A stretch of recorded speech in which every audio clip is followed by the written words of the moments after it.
ایک مرتبہ حضرت جعفر رضی اللہ تعالی عنہ ایک قلعے کو فتح کرنے کے لیے تنہا اس قوت سے حملہ آور ہوئے کہ معلوم ہوتا تھا گویا وہ قلعہ ان کے گھوڑوں کے تالو کے سامنے ایک کھونٹ کے برابر ہے۔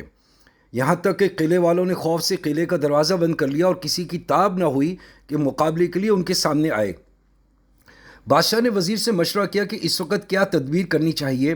وزیر نے کہا کہ تدبیر یہی ہے کہ آپ جنگ کے تمام منصوبوں اور ارادوں کو ختم کر کے اس باہمت شخص کے سامنے تلوار اور کفن لے کر حاضر ہو جائیے اور ہتھیار ڈال دیجیے۔ بادشاہ نے کہا آخر وہ تنہا ایک شخص ہی تو ہے، پھر ایسی رائے مجھے کیوں دی جاتی ہے؟ وزیر نے کہا آپ اس شخصی تنہائی کو بے وقتی کی نگاہ سے نہ دیکھیے، ذرا آنکھیں کھولیے اور قلعے کو دیکھیے کہ سیماب یعنی پارے کی طرح لرزا اور کانپ رہا ہے، اور اہل قلعہ کو دیکھیے کہ بھیڑوں کی طرح گردنیں نیچے کیے سہمے ہوئے ہیں۔ یہ شخص اگرچہ تنہا ہے لیکن اس کے سینے میں جو دل ہے وہ عام انسانوں جیسا نہیں۔ اس کی اعلیٰ ہمت ہی دیکھیے کہ اتنی بڑی مسلح اکثریت کے سامنے تنہا ننگی تلوار لیے کس ثابت قدمی اور فاتحانہ انداز میں اعلان کر رہا ہے۔ ایسا معلوم ہوتا ہے کہ مشرق و مغرب کی تمام فوجیں اس کے ساتھ ہیں، وہ تنہا بمنزلہ لاکھوں انسانوں کے ہے۔ کیا آپ نہیں دیکھتے کہ قلعے سے جو سپاہی بھی اس کے مقابلے کے لیے بھیجا جاتا ہے وہ مقتول ہو کر اس کے گھوڑے کی ٹاپ کے نیچے پڑا نظر آتا ہے؟ جب میں نے ایسی عظیم الشان انفرادیت دیکھ لی ہے تو پھر اے بادشاہ آپ اس کی اس اکثریت سے کچھ بھی نہ بن پائے گا۔ آپ کثرت عدد کا اعتبار نہ کریں، اصل چیز جمعیت قلب ہے، اور یہ قوت اس شخص کے قلب میں بے پناہ اور بہت زیادہ موجود ہے۔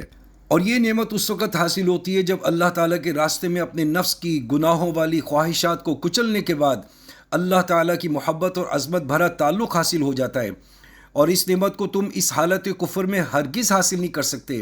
لہٰذا فی الحال تمہارے لیے اس کے سوا کوئی چارہ نہیں کہ اس جاں باز مرد مومن کے سامنے ہتھیار ڈال دو اور قلعے کا دروازہ کھول دو، کیونکہ یہ اکثریت بالکل بیکار ہے۔ مولانا روم رحمۃ اللہ علیہ بعض اقلیت کے سامنے اکثریت کی کمزوری اور ضعف کو چند مثالوں سے سمجھاتے ہیں۔ مثال نمبر 1، دیکھیے بے شمار ستارے روشن ہوتے ہیں لیکن ایک سورج طلوع ہو کر سب کو مان کر دیتا ہے۔ مثال نمبر 2، اگر ہزاروں چوہے اپنے بلوں سے کسی لاغر اور نہایت درجہ بیمار بلی پر ایک دم حملہ کر بیٹھیں تو بتقاضۂ عقل ان کو فتح ہونی چاہیے۔ ایک دو چوہے اس کی گردن پکڑ لیں، ایک دو اس کی آنکھیں نکال لیں، اور ایک دو اس کے کان اپنے دانتوں سے چیر ڈالیں، اور ایک دو اس کے پہلو میں سوراخ کر کے اندر گھس جائیں اور اندرونی جسم کے تمام اعضاء کو چبا ڈالیں۔ لیکن مشاہدہ اس کے خلاف ہے۔ چنانچہ جو ہی وہ لاغر اور نحیف بلی میاؤں کرتی ہے، ان ہزاروں چوہوں کی اکثریت غلبہ ہیبت اور خوف سے ایک دم فرار ہو جاتی ہے۔ اس میاؤں کو سنتے ہی ان کے کانوں میں اپنی پرانی شکستوں کا خوف اور اس کی ضربیں گونج اٹھتی ہیں، اور بلی کے دانتوں اور پنجوں کا ظالمانہ پکڑ کا تصور ان کو راہ فرار اختیار کرنے پر مجبور کر دیتا ہے۔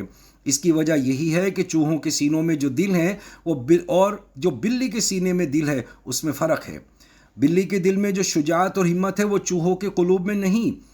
پس چوہوں کو اتنی بڑی جماعت کا ایک بلی کے سامنے حواس باختہ ہو جانا اس امر کی دلیل ہے کہ بلی کی جان میں روحانی طاقت ہے، ورنہ ظاہری قوت کے لحاظ سے بلی کا بچنا ناممکن ہے۔ معلوم ہوا کہ تعداد کوئی چیز نہیں، جمعیت اور ہمت اصل ہے۔ مثال نمبر 3، بھیڑ اور بکریاں لاکھوں کی تعداد میں ہو لیکن قصاب کے ایک چھرے کے سامنے اتنی بڑی اکثریت کی کوئی حیثیت نہیں۔ مثال نمبر 4، خیالات اور ظاہری اعضاء کی اکثریت پر نیند ایک دم طاری ہو کر سب کو ختم کر دیتی ہے۔ مثال نمبر 5، جنگل میں لاکھوں بڑے بڑے سینگوں والے جانوروں پر ایک شیر کتنی دلیری سے حملہ کرتا ہے اور سب پر تنہا غالب آ جاتا ہے، اور جس جانور کو چاہتا ہے اپنی خوراک بنا لیتا ہے۔ مذکورہ واقعہ سے حاصل ہونے والا سبق، اس واقعے سے یہ سبق ملتا ہے کہ اصل طاقت اللہ تعالیٰ کے تعلق کی روحانی طاقت ہے۔ تعلق مع اللہ سے سرشار ایک سپاہی اپنی باطنی طاقت اور شجاعت کی بنیاد پر ان ہزاروں افراد پر بآسانی غلبہ حاصل کر سکتا ہے جو اللہ تعالیٰ کے تعلق اور اس عظیم روحانی قوت سے محروم ہو۔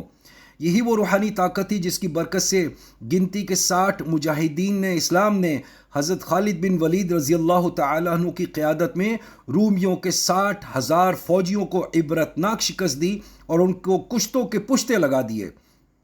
اس واقعے سے ہمیں یہ سبق ملتا ہے کہ ہم اہل اسلام اپنی تعداد کے تھوڑے اور اسلحے کے کم ہونے کی فکر میں زیادہ وقت صرف نہ کریں، بلکہ اصل روحانی طاقت تعلق مع اللہ کی حصول کی فکر کریں.